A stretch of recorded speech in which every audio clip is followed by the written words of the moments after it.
Well, welcome today. I am so excited beyond thrilled, and I know many of you have been asking, when are you going to have Verlene on? Here she is today. This is Verlene Cantrell Obermeier, Sergeant, and I am so excited. Verlene was in the Women in the Air Force WAC, specifically assigned to the Army Air Force unit back in the day, and Verlene turned 95 years old in January. Verlene, thank you so much for joining me. I'm thrilled to have you with me today. Well, thank you, Linda. I'm so happy to be here. I mean, at my age, I'm happy to be anywhere. I love your sense of humor. That is so true. And I just pray to God that I get to be your age. Well, gosh, tell me, how did you get here and getting through the military? Tell me about that. I'm always amused. I'm going to be 71 this year. I did not even know women could join the military. How crazy was that? I should have known, but nobody in my family ever joined. Tell me, how did you come to even join the military and why did you choose this branch? Well, actually, my brother went into the service.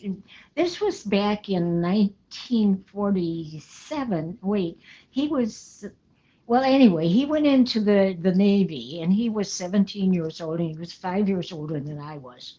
So when I reached the age of 18, I decided that I would do what he did. Because I Okay. usually followed him around, whatever he was doing. Oh, So, okay. so then I decided that that's what I would do, because I I was raised out in the country, far out in the country, and I graduated from high school out there in uh, I guess my graduation class was like 7 people. I know that sounds crazy now, but that was back, during, I was raised during the Depression. There wasn't much, going on as far as entertainment or anything like that. So Sure. when I reached high school and graduated, I thought I had to do something, and there was nothing, where I grew up for me. So that was the only thing I could think of. So That that's what I did. And then when I signed up, to go in, I was so scared when I was waiting for the bus to take me to Lackland oh, Air Base. I was so scared that I was, I thought, well, maybe a drink of water would help me. And I asked the girl for a drink of water, and she gave me one of those little cone cups filled with water, and okay. my hands were shaking so bad I was spilling the water all over. Oh. So she looked at me. She says, "I better give you a glass." So so Oh that's how scared I was to do what I did, but I did.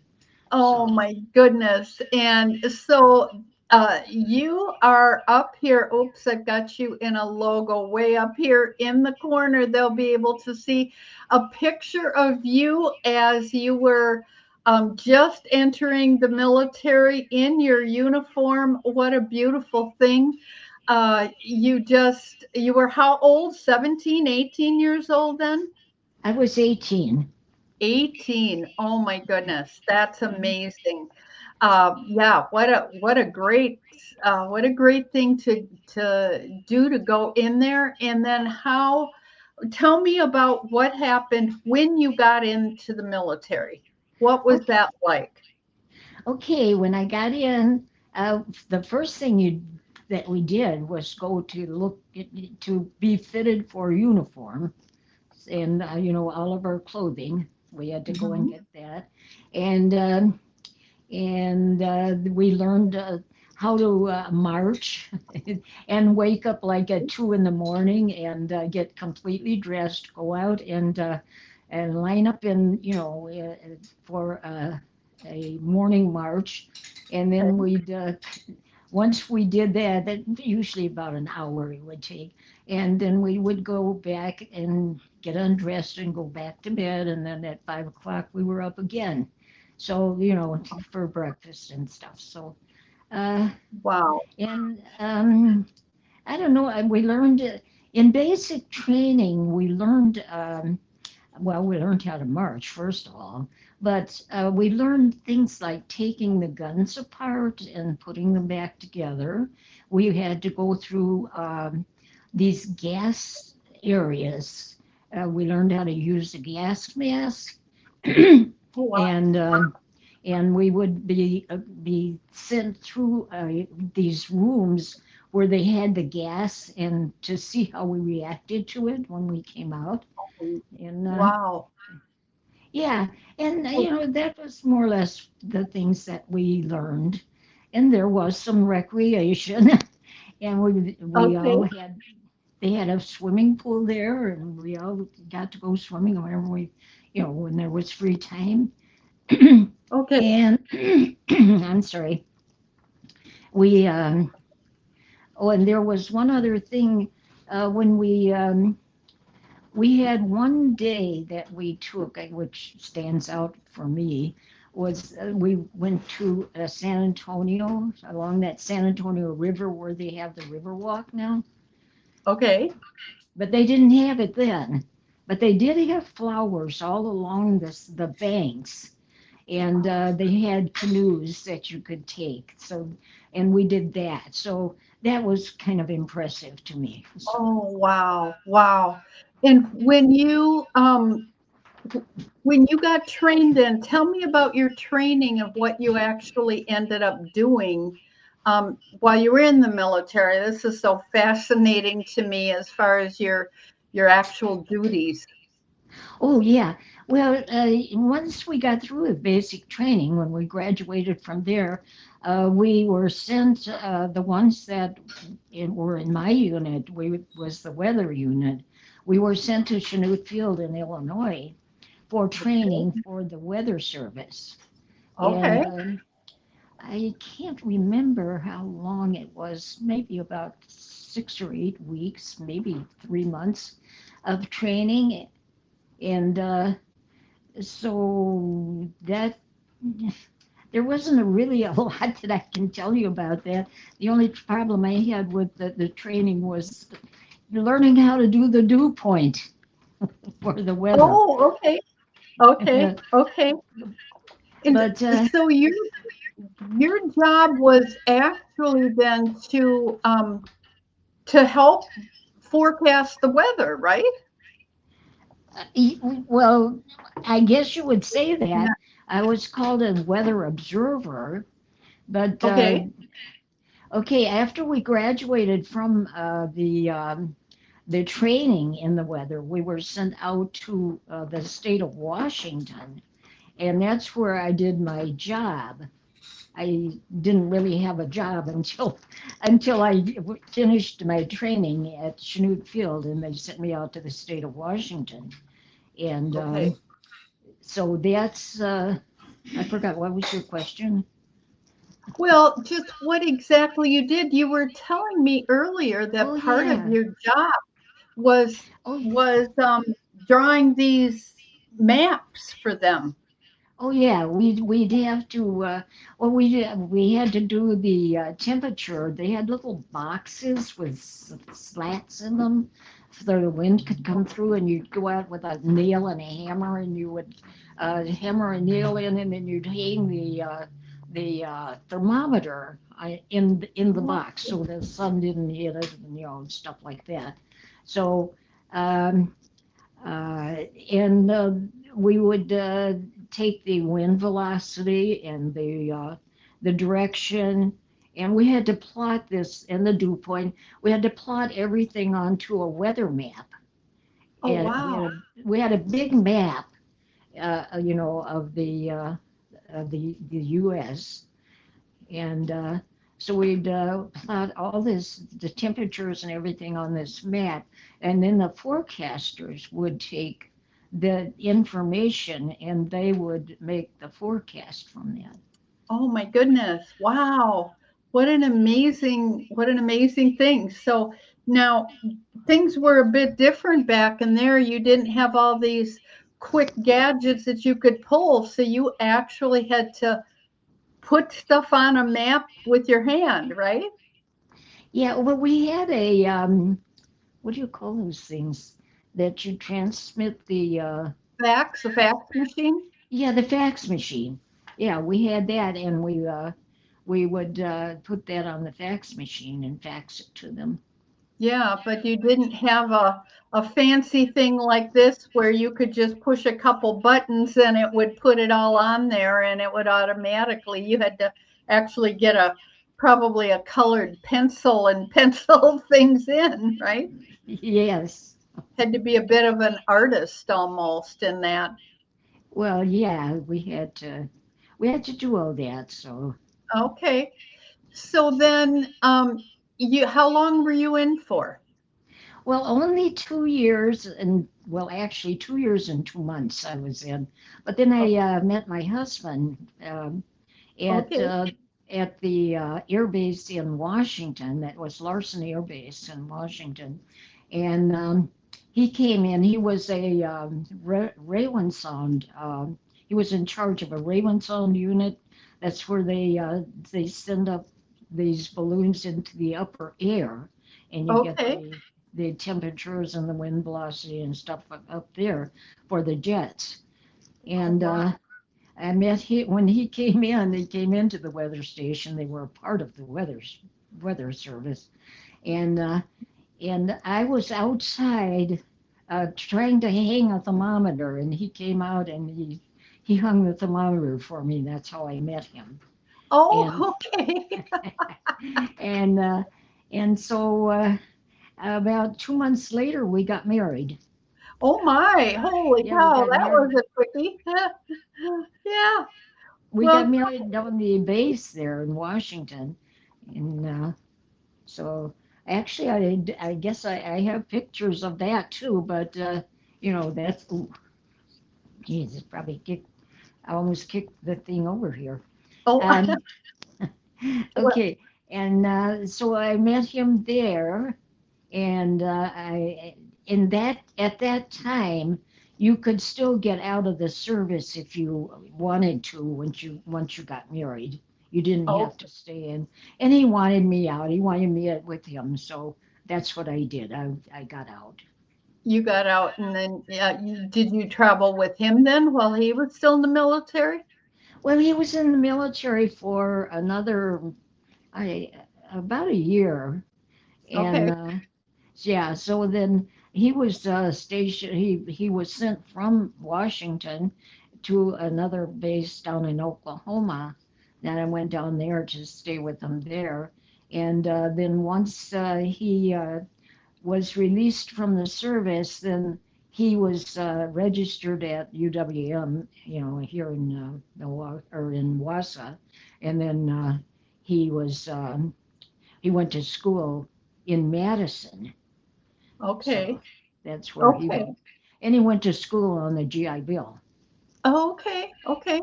All right, yeah, and I put a little picture up in the corner here for people to take a look at while we're talking of you and your husband. And I'm going to put that picture back up of you when you were, first in the military. But so when you got out, then you got married, you had a family, you've got what is it, 4 or 5 kids? I had, well, when I got married and I went to, when we moved to Madison, I went to school, I went to UWM for a year, but then got pregnant and I had my first one. And so I dropped out of school. I stayed home and then I had my second one 15 months later. Oh my. So I had plenty to do, Yes. instead of going to school. And I had 6 children, Six. Oh, five of them boys and one girl. So okay, okay. Holy cow. So that kept your hands full for most of your life.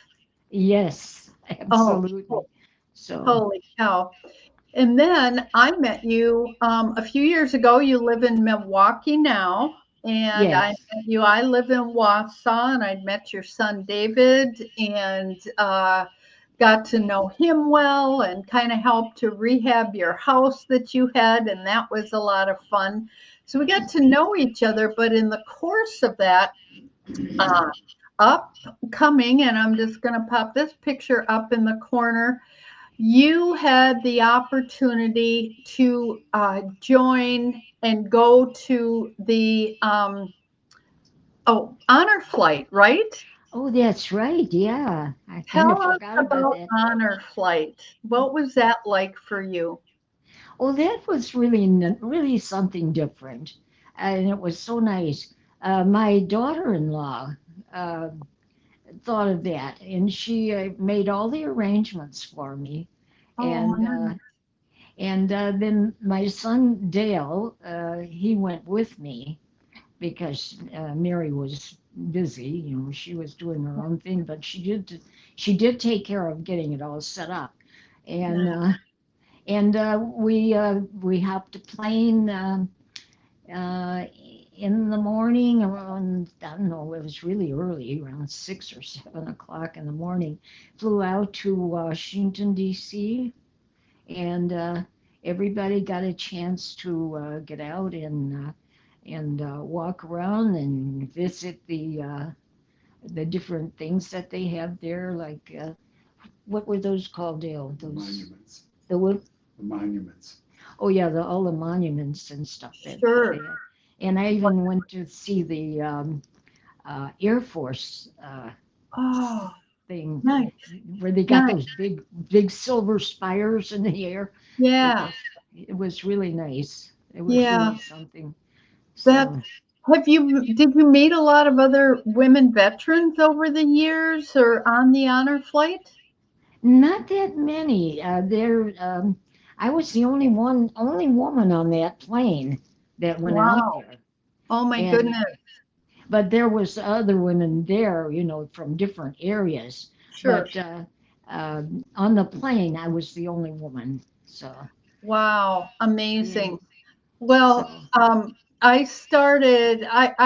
was really blessed and was asked to speak at a women veterans event in Michigan last year. And that's how I got to starting this podcast, oh Service Scars and Second Chances, because women veterans are overlooked. People think about veterans and they think about men oftentimes. They think about PTSD, military men, and they don't think about women.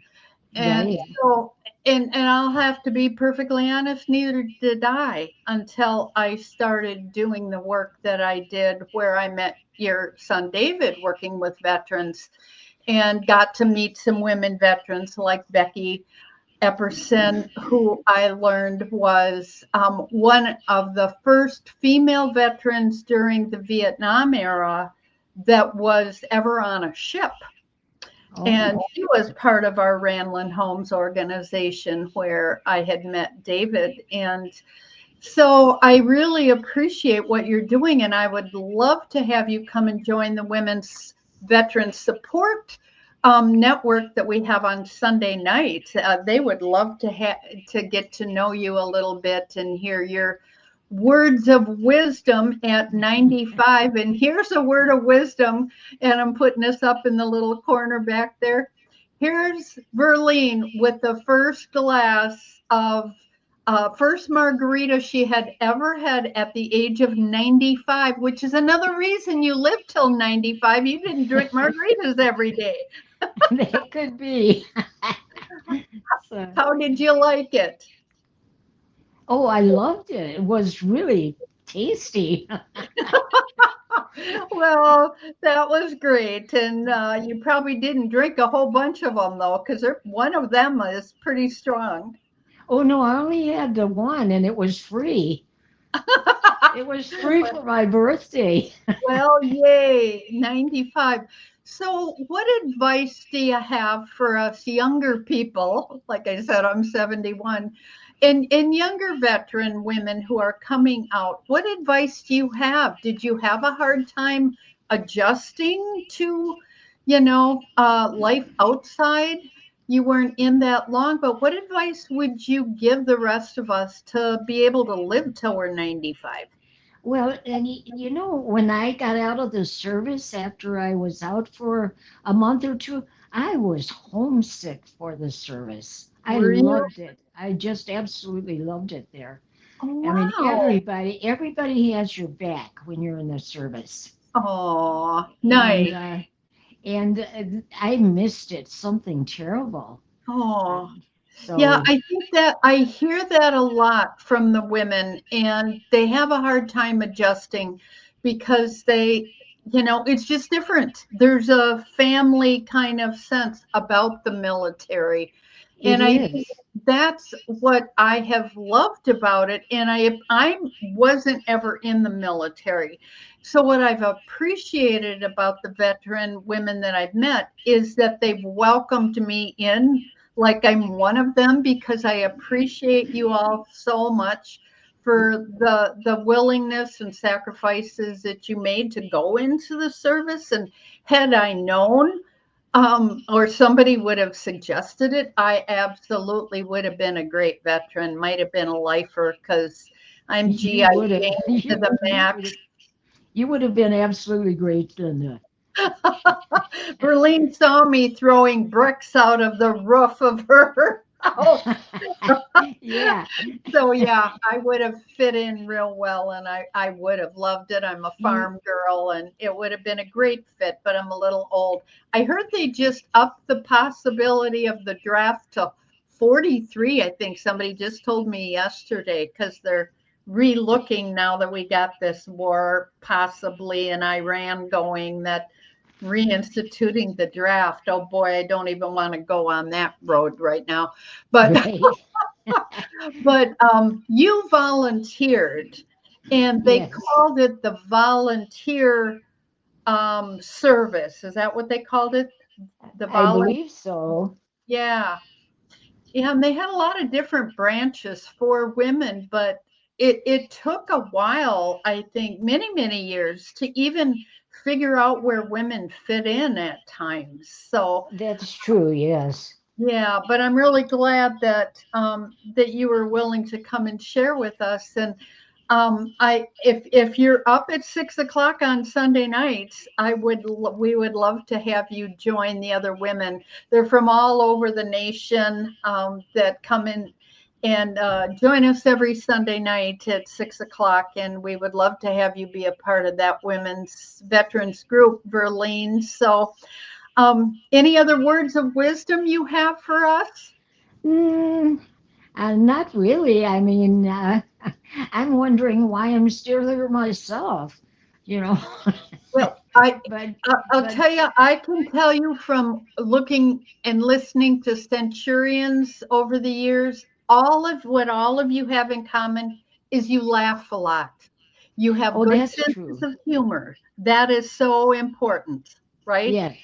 Yes, And it is. and Yes. I think having a zest for life, I mean, you're on Facebook, you're still active in things, and you've just got such a positive attitude. You're an inspiration to all of us. So Well, I well, hope to live till 95 and still be doing these kinds of things when I'm 95. And hopefully, my son will be here to show me how to do stuff because I can't hardly figure it out now, or I would have been showing a lot more pictures, but I couldn't figure out how to upload them. And, yeah. we'll get it.